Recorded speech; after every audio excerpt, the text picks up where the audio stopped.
सपने बहुत बड़े होते हैं, मेरे भी सपने बहुत बड़े थे। फ्रेशर्स होते हैं वो अपनी रिज्यूम में सबसे बड़ी गलती क्या करते हैं? आप एचआर हो, आपके पास हजारों मेल आती होंगी। यहाँ पे मैं एक चीज सजेस्ट करना चाहूंगा, जो भी कैंडिडेट्स हैं, फ्रेशर्स हैं, जब भी आप कहीं पे भी जॉब के लिए अप्लाई करते हैं, एज अ एचआर पर्सपेक्टिव सबसे जो इम्पोर्टेंट चीज है वो ये है, जब आप जॉब रिक्वायरमेंट्स पढ़ते हैं तो वहाँ पे आप मेंशन करिए कि अगर मेल और फीमेल में दोनों कैंडिडेट आपके पास आते हैं एज अ एचआर, तो आप प्रेफर जॉब किसको करो? पर्टिकुलर रेशियो में मेल, फीमेल और ट्रांसजेंडर। नमस्कार, राधे राधे। मैं हिमलता आप सबके सामने एक और नई कहानी के साथ, एक नए पॉडकास्ट के साथ आई हूँ आज। और आज जिससे मैं आपको मिलवाना चाहती हूँ उनका नाम है अंश शुक्ला। उनसे जानेंगे उनकी कहानी, उनके बारे में बहुत सारी बातें आज आपके सामने शेयर करेंगे। मिलते हैं अंश शुक्ला जी से। So hi everyone, my name is Ansh Shukla and I am a HR professional. I started my journey as recruiter only, wherein I am taking interviews on daily basis. मैं बहुत सारे लोगों से on daily basis में मिलता हूँ या फिर मैं virtual walk-in interviews भी लेता हूँ। तो आप हमें बताइए कि आपकी जर्नी कैसे स्टार्ट हुई? Okay. मेरी जो जर्नी है वो स्टार्ट हुई जैसे लोग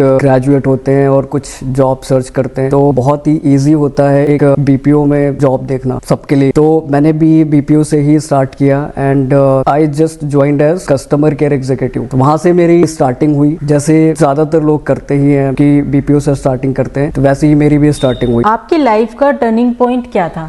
मेरी लाइफ का टर्निंग पॉइंट, मैंने जब अपनी स्टडीज कंप्लीट की and after that I was searching for a job, जिसके लिए मैंने बहुत सारी स्टडी करी कि कहाँ से जॉब स्टार्ट की जाए।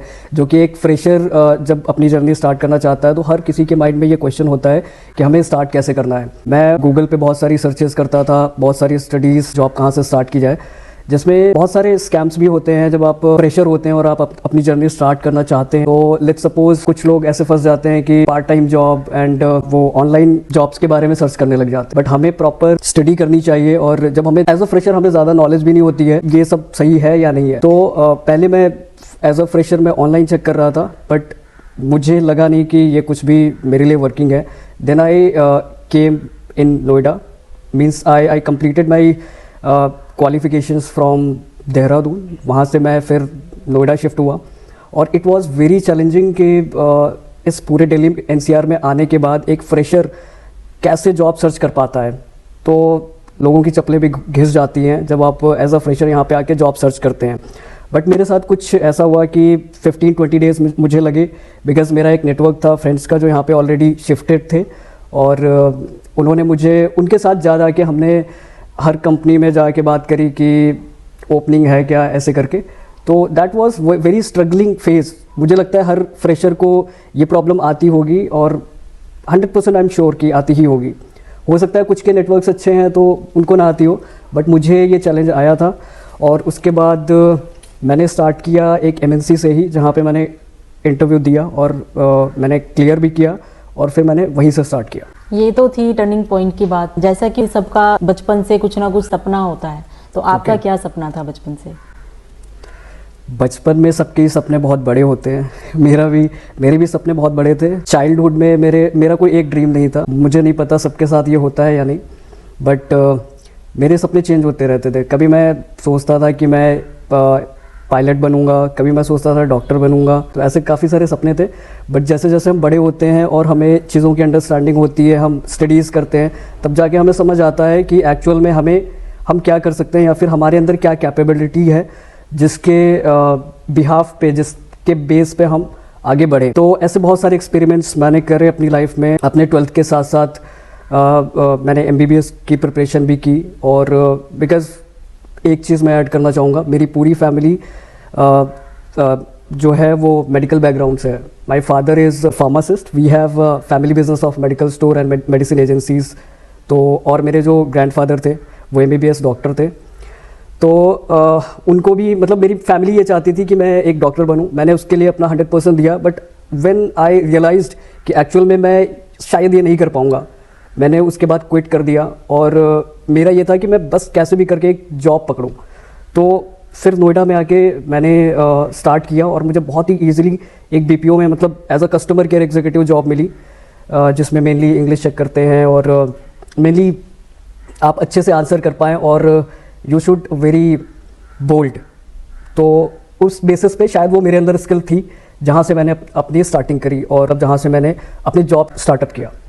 अभी जैसा आपने बताया कि आपकी जो फैमिली बैकग्राउंड है वो मेडिकल से है, Yes. मतलब मोस्टली घर फैमिली में सभी। Yes. तो आप एचआर हो, हाँ जी। तो क्या आप अपनी जॉब से सेटिस्फाई हो?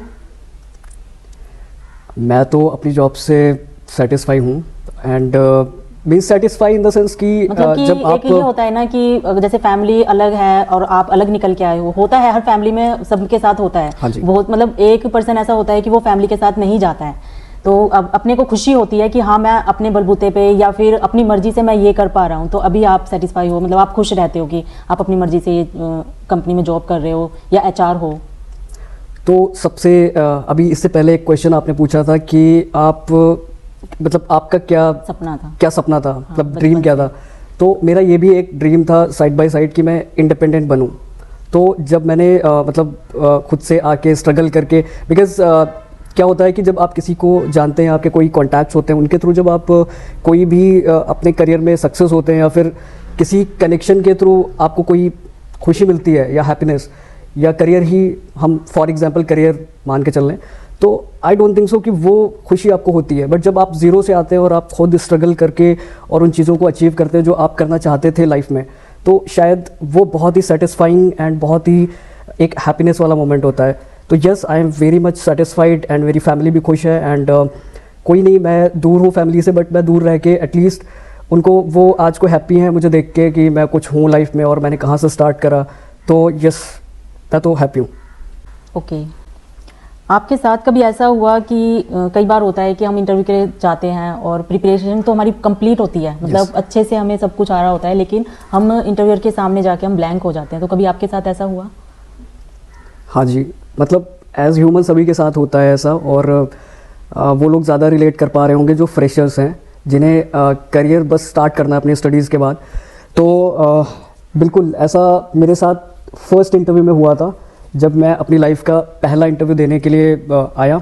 तो that was very funny also, और मुझे सब कुछ आता था, मैंने रात भर क्वेश्चंस आंसर सब लिख के रेडी किए। बट जब सामने बैठा और मेरे सामने एचआर था और उन्होंने जैसे ही पहला क्वेश्चन पूछा, I was totally blank and I was totally unable to answer that question, सब कुछ आते हुए भी। मेरे साथ भी कई बार हुआ है। होता है, वो एक तरीके से नर्वसनेस होती है जब हमें पता है और सडनली हम वही क्वेश्चन हमारे सामने आता है और हम आंसर नहीं कर पाते हैं। आपका इंटरव्यू में मतलब सबसे बेकार एक्सपीरियंस क्या रहा? इंटरव्यू में सबसे बेकार experience in the sense that was my first interview only. मैंने अभी बताया कि that was very funny also, और वो कुछ ऐसा मोमेंट था कि मतलब आज भी अगर हम लाइफ में, मुझे याद आता है बिकॉज वहाँ पे मैं अपने 2 और दोस्तों के साथ गया था। टोटल वी वर 3 और company name was is tech Mahindra, जहाँ पे हमने फर्स्ट टाइम अप्लाई किया था, और हम तीनों एक साथ गए और हमने जैसे ही अपना इंट्रोडक्शन देना स्टार्ट किया, उन्होंने इवन इंट्रोडक्शन भी नहीं पूछा, उन्होंने सडनली एक टॉपिक दे दिया हम तीनों को इंग्लिश में बोलने के लिए। और बेसिक से टॉपिक्स होते हैं जैसे हमारी डेली लाइफ से जुड़े हुए हैं कि भाई कुछ दिल्ली मेट्रो के बारे में बताओ, कुछ ई कॉमर्स के बारे में बताओ। भाई सबको नॉलेज होती है, but I was totally blank, और मैं तो मतलब बार बार जो मेरी फ्रेंड थी वो बीच में हिंदी के वर्ड्स यूज़ कर रही थी, सब मतलब इन्फॉर्मेशन ना देने के अलावा वो बीच में कुछ वर्ड्स यूज़ कर रही थी हिंदी के। तो सीधे एचआर ने बोला कि आप हिंदी के वर्ड्स यूज़ करेंगी तो मैं नेक्स्ट राउंड के लिए मैं प्रोसीड नहीं करूँगी। तो that was very funny moment, जो आज भी याद आता है तो बहुत हंसी आती है। तो कुछ ऑडियंस के लिए नॉलेजेबल बात कर लेते हैं कि आपके हिसाब से सबसे ज़्यादा इंपॉर्टेंट स्किल क्या होनी चाहिए जॉब के लिए? ओके, तो if I talk about skill set, तो that's totally depend on your, I would say कि आप कहाँ पे अप्लाई करना चाहते हैं या फिर आपने क्या सोचा हुआ, जॉब का क्या पर्सपेक्टिव है। Whether if you are from technical background, you should have very good and deep knowledge of like technical background, ठीक है। Now if I am coming on basic, अगर कुछ फ्रेशर्स हैं जिनको कुछ आइडिया नहीं है कि कहाँ से करियर स्टार्ट किया जाए, तो आपके पास 2-3 स्किल सेट तो बहुत ही ज़रूरी और मतलब बेसिक सी चीज़ें हैं, बट अगर आपके पास है तो you will be able to crack any interview easily. That is first of all English should be good. अगर वो भी आपकी मतलब इंग्लिश ज़्यादा अच्छी नहीं है, ठीक है, if you are not able to speak good in English, तो नेक्स्ट है कि आप कॉन्फिडेंट होने चाहिए। Confidence is very important. अगर आप टूटी फूटी भी इंग्लिश बोल रहे हैं या फिर आपने सिर्फ इंट्रोडक्शन रट के बोल दिया और आगे की चीज़ें आपको ज़्यादा नहीं पता है, या फिर you are not enough to speak in English, तो एटलीस्ट आपके पास कॉन्फिडेंस होना चाहिए। अगर आपके पास कॉन्फिडेंस है देन सामने वाला जो आपका इंटरव्यू ले रहा है इंटरव्यूअर, देन ही और she will be able to make a decision कि एटलीस्ट जो मेरे सामने बैठा है अगर मैं इसको कोई टास्क दूंगा एंड ही और she is very good fitment for the organisation. तो फर्स्ट हो गया इंग्लिश, सेकेंड है confidence and third should be like kind of bold personality. ऐसा नहीं होना चाहिए कि आप यू आर शाई एंड कई बार हमारे पास कैंडिडेट्स आते हैं, हम उनको बोलते हैं कि भाई इस बारे में बताओ या फिर अपना इंट्रोडक्शन दो, कोई एक टॉपिक दे दिया या फिर right now I am hiring for FNA domain for finance and account, जहाँ डेली बेसिस पे फ्रेशर्स का भी इंटरव्यू लेता हूँ मैं। उन्होंने BCom किया है और BBA किया है, ठीक है। अब अगर मैं उनसे बेसिक सा एक क्वेश्चन पूछता हूँ जो कि उन्होंने अपने एजुकेशनल क्वालिफिकेशन में भी पढ़ा है, अब उससे रिलेटेड भी वो नहीं बता पा रहे, then that is something challengeable और आई वुड से कि दैट इज अ प्रॉब्लम। तो फर्स्ट ऑफ ऑल जैसे मैंने अभी कवर अप किया है कि FNA की हायरिंग कर रहा हूँ, मेरे पास BBA या BCom के लोग कैंडिडेट्स आते हैं तो उनका मैं इंटरव्यू लेता हूँ। तो एटलीस्ट आप you have to prove your educational qualification in the interview. तो जो भी आप जिसका भी इंटरव्यू देने जा रहे हैं उसकी आपको डीप नॉलेज हो एटलीस्ट। तो अभी आप हमारी ऑडियंस को बताइए कि जो लोग फ्रेशर्स होते हैं वो अपनी रिज्यूम में सबसे बड़ी गलती क्या करते हैं? एज अ फ्रेशर जब रेज्यूमे कोई भी बनाता है, मतलब ऑब्वियसली एक ह्यूमन पर्सपेक्टिव थिंकिंग के वजह से मैं बताऊंगा कि फ्रेशर्स क्या करते हैं, सब कुछ मिक्स करने की कोशिश करते हैं, A to Z की मुझे ये भी आता है, मुझे वो भी आता है, मुझे तो टेक्निकल भी आता है, ये स्किल सेट। बस यही एक बहुत बड़ी मिस्टेक होती है। आप एज अ फ्रेशर एक बहुत ही सिंपल सा रेज्यूमे रखिए और सबसे जो मतलब एक आई वुड से कि जो सबसे इंपॉर्टेंट चीज़ें हैं रेज्यूमे में मेंशन करने के लिए, दोज आर के आप कहाँ पे इंटरव्यू देने जा रहे हैं। Let's suppose you are trying to give interview in an BPO industry. तो BPO के लिए बेसिक क्या है? एक बोल्ड पर्सनैलिटी, एक like good communication skill and you should very confident. तो उसको बहुत ही एक सिंपल रखो एंड उसमें कोई भी टेक्निकल स्किल्स मेंशन मत करो कि मुझे ये भी आता है, मुझे और भी चीज़ें आती हैं। तो एक फ्रेशर को एक सिंपल सा रेज्यूमे एंड जिसके लिए आप अप्लाई करने जा रहे हैं वो उन चीज़ों को माइंड में रखते हुए रेज्यूमे बनाना चाहिए। तो जो मिस्टेक है वो यही है कि लोग सब कुछ मिक्स कर देते हैं। तो नेक्स्ट क्वेश्चन पे आते हैं। नेक्स्ट क्वेश्चन है कि जैसे कि एप्स चल रही हैं जॉब्स की लाइक लिंक्डइन, तो इसमें जो भी लोग अप्लाई करते हैं क्या इस ऐप के थ्रू सच में जॉब मिलती है या केवल अफवाहें होती हैं या फेक होती है ये एप्स? ओके, तो LinkedIn is a very good platform, but आपको हमारे पास जॉब के लिए बहुत सारे एप्लीकेशन है, जस्ट लाइक नौकरी.com, लिंक्डइन है और भी बहुत सारे एप्लीकेशंस हैं जिनके थ्रू हम जॉब मतलब बेसिकली सबको मिल सकती है। बट द थिंग इज कि आप कैसे उसको यूज कर रहे हैं। द थिंग इज सबसे पहले आपको अंडरस्टैंडिंग होनी चाहिए कि जिसने भी पोस्ट की है आपको उसकी प्रोफाइल वेरीफाई करनी पड़ेगी। अगर जब जैसे मैं पोस्ट करता हूँ तो मैं अपनी ऑफिशियल ईमेल आईडी मेंशन करता हूँ। तो सबसे पहले जब भी आप किसी जॉब के लिए अप्लाई करते हैं ऑन लिंक्डइन मेनली, क्योंकि नौकरी में तो ऐसा कुछ एज सच आपको ज्यादा फेक नहीं मिलेगा, बट हाँ लिंक्डइन पे बहुत ज़्यादा फेक होता है क्योंकि लोग कुछ भी मेंशन कर देते हैं अपने फॉलोअर्स बढ़ाने के लिए या फिर कुछ भी, और वो नीचे अपनी ऑफिशियल ईमेल आईडी मेंशन नहीं करते। वो या तो अपना कॉन्टैक्ट नंबर मेंशन कर देंगे या फिर अपनी जीमेल आईडी मेंशन करेंगे। तो वहाँ से यू कैन ईजिली चेक कि जो भी पोस्ट कर रहा है वो ऑफिशियली कहीं वर्किंग भी है, वो HR पोजीशन पे है या फिर नहीं है। So this is a very basic thing and very easily you can check कि आपको जो भी पोस्ट कर रहा है वो मतलब for the verification purpose you can check his or her profile कि सच में यहाँ से जॉब मिलने वाली है या नहीं। तो हर प्लेटफॉर्म पे कुछ ना कुछ फेक भी है और रियल भी है, बट आपको चेक करने की ज़रूरत है कि आप कहाँ पे अप्लाई करने जा रहे हैं। ओके, तो चलो माहौल बड़ा गर्म हो गया है, थोड़ा सा फन पे आ जाते हैं। और अगर आपको 20K सैलरी के साथ चिल बॉस के साथ जॉब करने का मौका मिले, आप उनके साथ करोगे या 50K salary with toxic boss के साथ? आई वुड सजेस्ट कि मेरी प्रेफरेंस जो है, मतलब सबका अपना पर्सपेक्टिव हो सकता है यहाँ पे अलग अलग कि आपका पूछा कुछ मैं तो 50K चूज करूंगा बिकॉज टॉक्सिक जो बॉस है अगर हम उनको टाइम से काम करके देते हैं, सब कुछ हम टाइमली कंप्लीट कर रहे हैं, देन वो हम थोड़ा सा चेंज भी कर सकते हैं, but money matters for me. Okay good, मैं तो 20K ही लेती हूँ, मेरे को चिल रहना पसंद। नेक्स्ट है, आप अपनी ड्रीम जॉब को कम सैलरी के साथ करना पसंद करेंगे या average job high salary? Dream job तो ड्रीम जॉब है, उसके लिए तो I can compromise with money. चलो पता चला। नेक्स्ट क्वेश्चन है, जॉब सर्च में सबसे डिप्रेसिंग फेज क्या होता है? कि हमें कोई जॉब हम ढूंढ रहे हैं तो बहुत से लोग होते हैं कि डिप्रेस होते हैं कि हम किस तरह की जॉब ढूंढे या हमें कहाँ जाना चाहिए।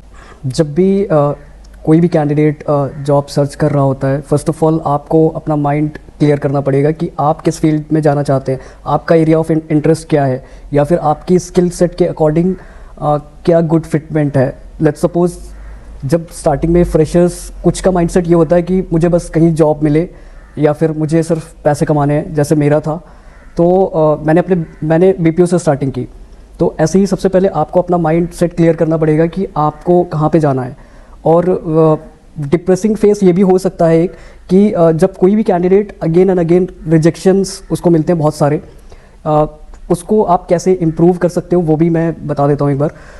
जब भी आप कोई भी इंटरव्यू देके आ रहे हैं, लेट्स सपोज आपको कंटिन्यूसली बहुत सारे रिजेक्शंस मिल रहे हैं, तो फर्स्ट ऑफ ऑल आप जो भी इंटरव्यू दे के आए पहले आप उसके बारे में स्टडी करो and you have to analyse कि आपसे सामने इंटरव्यूअर ने 4 क्वेश्चंस पूछे और उन 4 क्वेश्चंस में से आप किस क्वेश्चन का सेटिस्फाइंग एंड अच्छा आंसर नहीं कर पाए या फिर कहाँ पे आप ब्लैंक थे।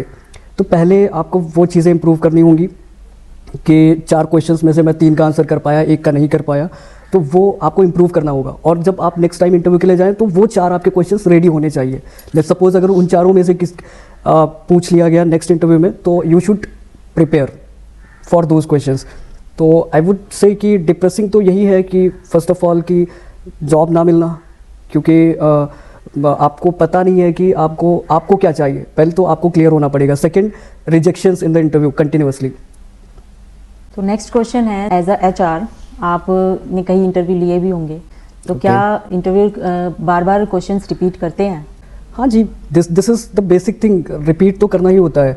एंड कई बार क्या होता है, रिपीटेशन डिपेंड करता है कि हम नॉलेज चेक करना चाहते हैं या सामने जो कैंडिडेट मेरे बैठा है उसका मैं कॉन्फिडेंस चेक करना चाहता हूँ या फिर बोल्डनेस चेक करना चाहता हूँ। तो on the behalf of that repeat होते हैं। और क्योंकि कई बार हम लोग ग्रुप इंटरव्यूज़ भी लेते हैं। ग्रुप इंटरव्यू में क्या है कि सेम क्वेश्चन मैंने इससे पूछा, सेम सेकंड कैंडिडेट से पूछा, सेम थर्ड से। अब मुझे पता चल गया ना कि फर्स्ट वाले ने थोड़ा हेजिटेशन में आंसर दिया है या फिर वो ज़्यादा अच्छे से आंसर नहीं कर पा रहा है। सेकंड वाले ने उसी सेम क्वेश्चन को लाइक यू कैन से कि वो कॉपी कर रहा है या कुछ भी कर रहा है, that doesn't matter, but still the way he और she will speak with confidently that matters. तो रिपीटेशन तो होती है और डिपेंड करता है कि हम क्या चेक कर रहे हैं कैंडिडेट में। तो नेक्स्ट क्वेश्चन है कि फैमिली प्रेशर से कैसे डील करें? लाइक कई बार होता है कि जैसे कि आपने अभी बताया कि फैमिली अलग बैकग्राउंड से होती है और उसमें से कोई एक पर्सन अलग जाना चाहता है, तो भी प्रेशर रहता है कि नहीं आपको हमारी फैमिली बिजनेस करना है, या फैमिली में सब पुलिस में है तो आपको वही करना है, या डॉक्टर लाइन से है तो आपको वहीं जाना है। ये एक प्रेशर होता है माइंड में, तो उससे कैसे डील करें? Okay, from the same situation I came out. यही सेम मेरे साथ भी था कि मेरी जो कंप्लीट फैमिली है वो, आई इनिशियली मेंशन्ड दैट के my family is from the completely from the medical background. तो मेरे पेरेंट्स का भी यही ड्रीम था कि मैं भी एक MBBS डॉक्टर बनूं। बट द प्रॉब्लम इज़ उसको हैंडल करने के लिए मैंने कैसे हैंडल किया, मैं अपना पर्सनल एक्सपीरियंस बताता हूँ। मैंने कंटिन्यूसली 2 अटेम्प्ट दिए for to crack MBBS exam, जिसमें एक में तो मैं मतलब क्लियर नहीं कर पाया था, बट सेकंड वाज समहाउ उसमें मुझे कुछ BDS का रोल मिल रहा था।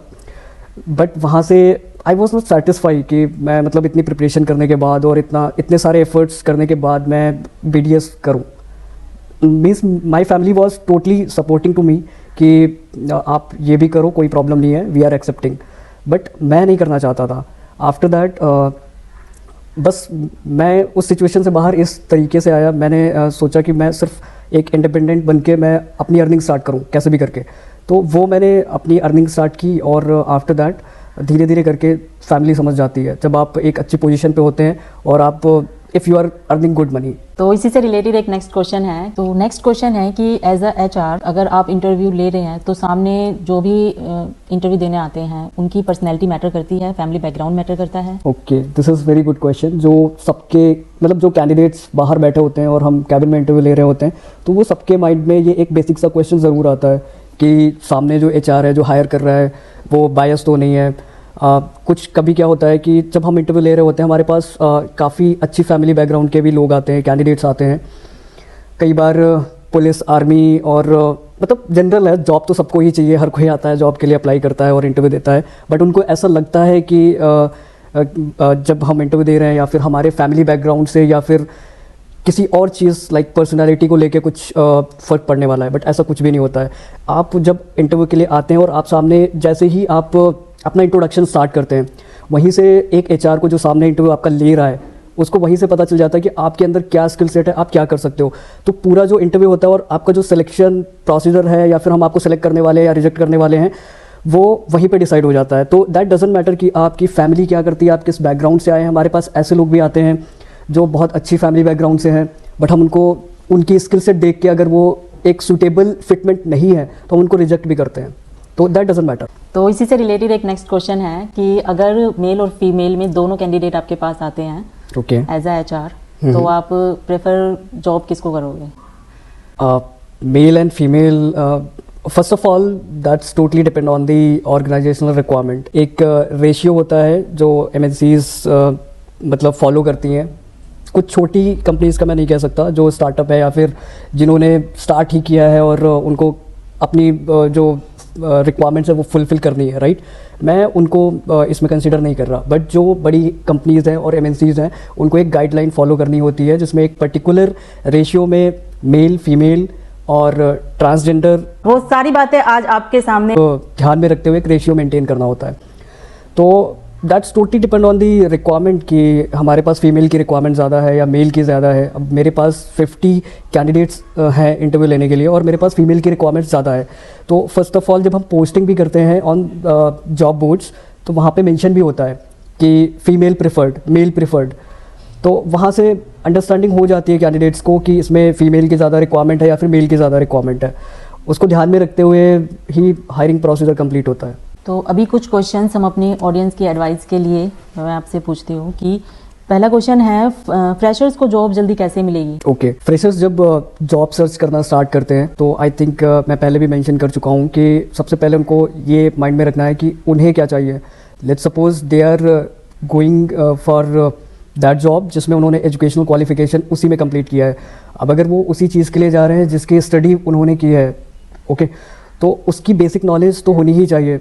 हर ऑर्गेनाइजेशन आपको ट्रेनिंग देता है, मतलब जब आप हायर होते हैं कुछ दिन आप ट्रेनिंग पे ही होते हैं फॉर 30 डेज़ प्रोबेशन पीरियड और 60 डेज़ प्रोबेशन पीरियड। हर ऑर्गेनाइजेशन में एक प्रोबेशन पीरियड होता है जिसमें आपको ट्रेनिंग मिलती है, प्लस चेक किया जाता है कि उस प्रोबेशन पीरियड के टाइम पे आप कितना अपने स्किल सेट्स को कितनी जल्दी इंप्रूव कर पा रहे हो या फिर कितनी जल्दी आपकी गेनिंग पावर क्या है।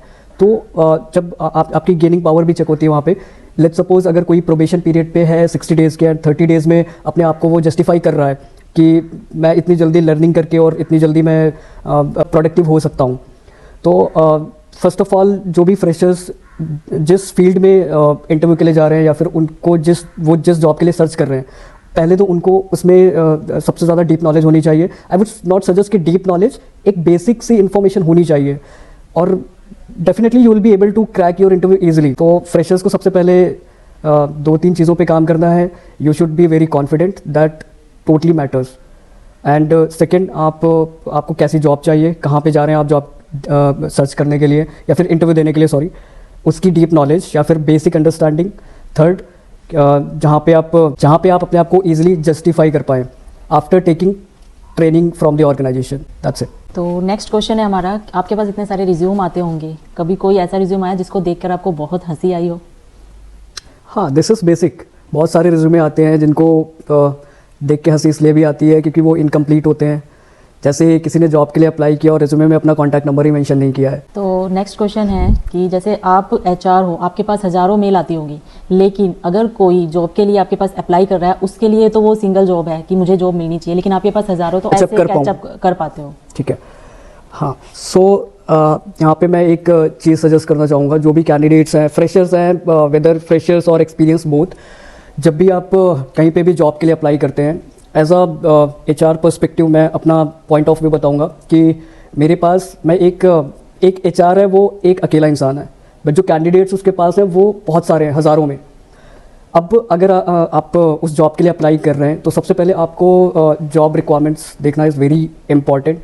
आपको जब भी आप मेल ड्रॉप कर रहे हैं या फिर रेज्यूमे में जो भी मेंशन कर रहे हैं, सबसे जो इम्पॉर्टेंट चीज़ है वो ये है कि आपकी सब्जेक्ट लाइन।